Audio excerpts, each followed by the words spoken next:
Welcome to fourth grade reading. This is lesson 164. We are looking at we're looking at your Trails to Explore pages 335 to 345. It's the story of Robinson Crusoe, and it's adapted, so it means that the story was made to be make sure that you guys could understand it. So they may have changed a couple things. So if you've read the actual book, Robinson Crusoe, it's going to be a little bit different, but it's still going to have the same idea there. So go ahead and get out your vocab. Actually, don't get out your vocab list 7. I'm going to ask you, I'm going to quiz you on these because your quiz is tomorrow. So I'm just going to give you a little bit of a, I'm going to say the definition. I want you to tell me the word that it means. Okay, having or showing greatness of character is what? Having or showing greatness of character.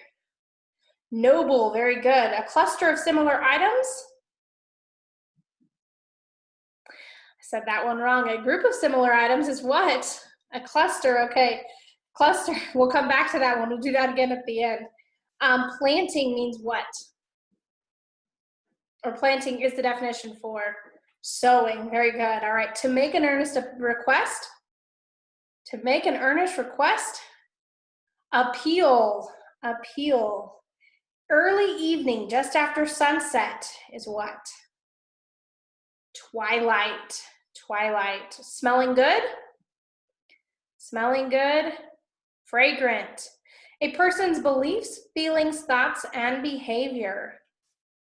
A person's beliefs, feelings, thoughts, and behavior is their character. All right, very good. To make a decision. To make a decision is to determine. To grab suddenly, to take by force means what, or is the definition for seize. To grab suddenly, to take by force is seize. Strong feeling. What's strong feeling? Emotion, all right. And then a group of similar items is a cluster, all right. Very good, okay. So be sure to study those tonight and to copy them twice for your homework for that. So we're going to be taking a look at this story, Robinson Crusoe. How many of you would like to be stranded on a desert island? Do you think it would be a fun adventure? Let's see what it was like for Robinson Crusoe in this story. Robinson Crusoe is an exciting book that you will want to read when you are older. It tells the adventures of a man who learned how to survive when he was left alone on a desert island. This part tells how he got to the island and something of his life there, okay? When I was a little boy, I lived in a great city by the sea. My father and mother were very kind to me and loved me dearly. They wanted me to go to school and learn many things so that I could someday be a useful man. But I was lazy. I thought it was much more fun to play by the river than to study. I often sat for hours watching the great ships loading and unloading their cargoes. As they sailed away, I wished that I could go with them to strange lands far away. Father said to me one day when I was older, "Robinson, I want you to be a merchant like me. If you work hard at it, you shall someday take charge of my business. But if you are lazy, no one will have any use for you, and you will not be able to take care of yourself." He talked to me a long time about my bad habits. "But Father, I do not want to be a merchant," I said. "I want to go away on one of those ships. I want to visit new lands." My father replied, "My son, if you do not learn anything, you will be of no use to anyone on the ship. And one must work in other countries as well as here. You must remember that idleness is the beginning of all mischief. If you disobey your father and mother and run away, you will be sorry one day. For whoever disobeys his parents will never be happy." While he was talking, the tears ran down his face, and I could not help but feel that I ought to do as he wished. But very soon, when my father was not near, I threw my work aside, put on my hat, and went to the harbor. As I sat watching the ships, I wanted more than ever to sail away. As I was walking along the harbor one day, I met a friend, the son of the captain of one of the vessels. After talking a while, my friend said, "Well, Robinson, Father starts on a voyage today, and I am going with him." "Oh, how I wish I could go with you," said I. Come along, he said. But I don't have any money, I replied.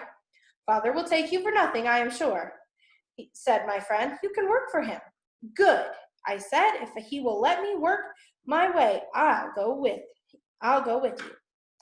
All right, so I'll stop there and let you guys finish. You are going to finish the story today, so you're going to read to page 345.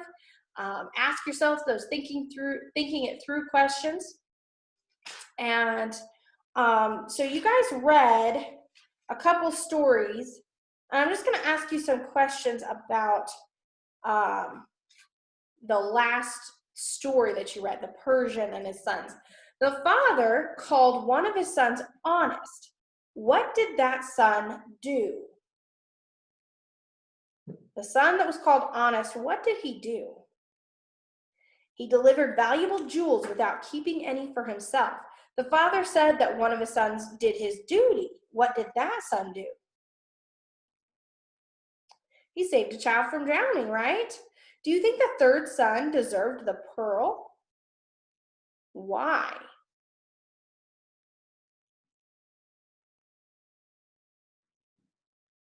Well, he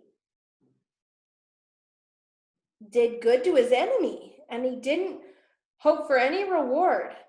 And so without, doing something without expecting a reward is probably, and he says it's the noblest of all.